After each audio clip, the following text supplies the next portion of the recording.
Hello to my City Vision University 413 Drugs of Abuse students. This is your professor, Dr. Richard Nongard, and I just came in from a walk, which is why I'm wearing the goofy hat still, and I got barraged by a bunch of emails asking me about the chart on page 90 and the essay which is due in regards to the progression of addiction and recovery. So I wanted to offer what I hope is some clarification. I have no idea why the course outline or syllabus says or the assignment says it's on page 90. It in fact should be on page 102.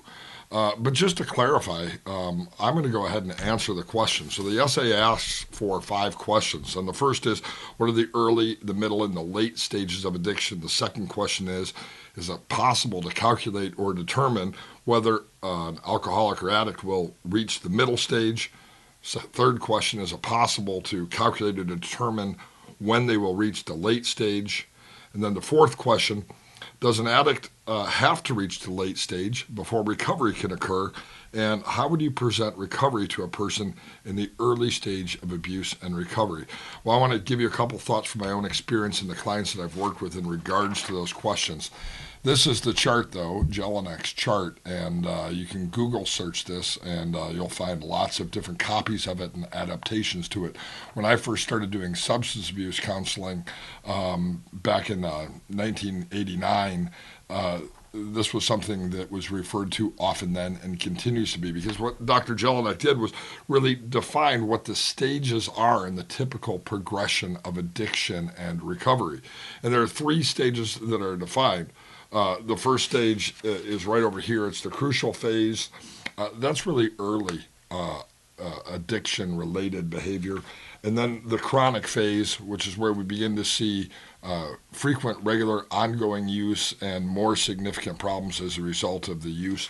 And then there's it's not really a stage, but it's the V point in this chart where there's an intervention of some type, whether that's legal or whether that's family or whether that's spiritual, that causes a person to move to the other side of the chart, which is the third stage, which is recovery.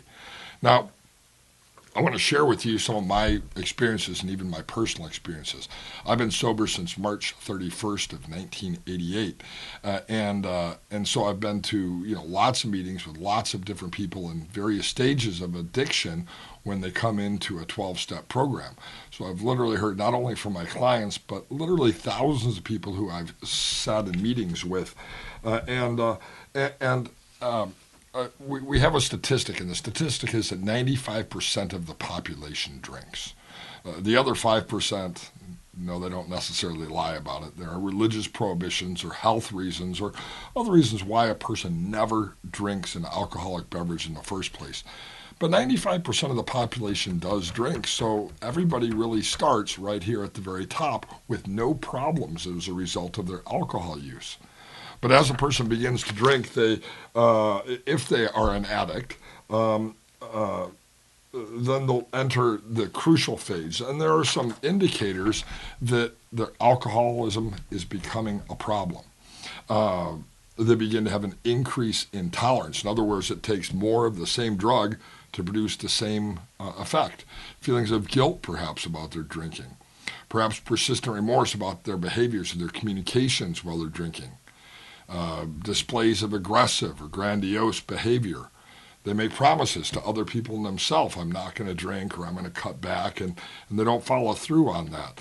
And so these are some of the things that can be an indicator that a person has moved from where the vast majority of people stay, social drinkers, not having a problem with alcohol, into what Jellinek referred to as the crucial phase of alcoholism or drug addiction. In the chronic phase here, you begin to see real, often physical symptoms associated with addiction. You see impaired thinking, the chronic use, the inability to initiate any action, a great amount of spiritual conflict, depression, physical deterioration. in the very late stages of addiction, the body simply can't process the drug of abuse anymore, and there's actually a decrease in tolerance. We sometimes see that as well. Now, here's the interesting thing about this. Not all people always manifest all of these symptoms that Jellinek identified. Different people will manifest these in different ways and for varying lengths of time. And so it's not possible to determine when somebody will go into the chronic phase from the crucial phase, because for each person it's different. It's interesting. In my family history, my grandfather was an alcoholic. His name was Richard Nongard, and he died from his alcoholism at age 88. Had he got his alcoholism under control, perhaps he would have lived to be 89 or maybe even 90. My father died at 42 as a direct result of the physical effects of his alcohol abuse. And what's interesting is that in my own life, by age 21, I was drinking as much as my dad was at 42, with some of the very same problems of his chronic phase that I was manifesting when I was only 21 years of age. It's something we see in families all the time. We see that families tend to replicate themselves, and that addiction tends to become more severe often in family systems with each successive generation. So it really isn't possible, though, to determine when a person is going to move from, the early stages, what Jellinek refers to as a crucial stage, into the middle stage, referred to here as the chronic phase. For some people, it may be 88 years. For others, it may be 42 years. For others, it could be a very rapid progression, as it was certainly in my personal experience. So here's the other question here then. Does an addict have to reach the late stage before recovery begins? Well, I've heard it said many times that people need to reach their bottom, but different people can choose whatever bottom they want to. My dad chose a pretty dark bottom. My bottom wasn't the same level of physical deterioration, although I think it was spiritually and psychologically and socially,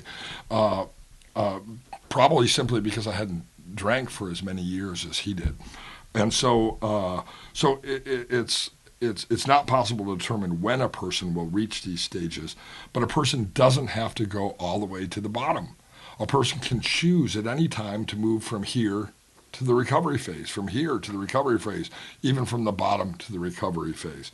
And so a person can choose to recover whenever they've decided that they've had enough. In other words, when they're sick and tired of being sick and tired. So here's the question. This is often asked to me as a counselor. If you have somebody who's in the early phases of their alcoholism, the very beginning of what Jellinek identifies as the crucial phase, how would you explain the recovery phase to them or present this? Well, I would present it exactly the way I just did. Everybody has the ability to choose their bottom. There's an old saying in AA: if you aren't happy with what you got here, you can always have your misery back. And I've used that really as a confrontational technique with some of the clients who I've worked with over the years, letting them know, hey, if you want to, you can go through the rest of these phases. You can end up having a liver transplant. You can end up incarcerated for a long period of time. You can end up going further down the scale if you want to. But what I've often said to clients is, what we know about your family history and what you've told me about your personal experiences is you have an opportunity right now, an opportunity to move from here over to here. Because this side of Jellinek's chart is incredible. This side of Jellinek's chart tells me that not only do people stop taking alcohol, but that right thinking begins. It tells me that they have natural rest and sleep. It tells me that their bodies begin to heal. The Big Book of AA tells me of the promises that will materialize. They diminish fears of the unknown in the recovery stage. Their family and friends begin to appreciate their changes, and they begin to function and fit within a community. Jellinek points out some phases of the recovery process, including the application of real values, an ability to experience emotional equilibrium, Economic stability, that's a big one for a lot of addicts. Contentment in sobriety. You know, people often ask me, they say, well, don't you ever want to drink? Well, I do want to drink. I want iced tea, or I want water, or I want club soda. Those are the three drinks that I love to have. And so I'm very content having lived life since March 31st of 1988 without any drugs or alcohol. It has brought me a level of happiness, joyousness, and freedom. And people can move from any phase over to the recovery phase at any time. Again, I'm sorry that there may have been some confusion in the assignment that was given. I hope this video actually answered some of the questions for you. And if you ever have any questions, you can always call my cell phone. I posted it in the forum. You can always email me, and I'll try to answer any questions that you have.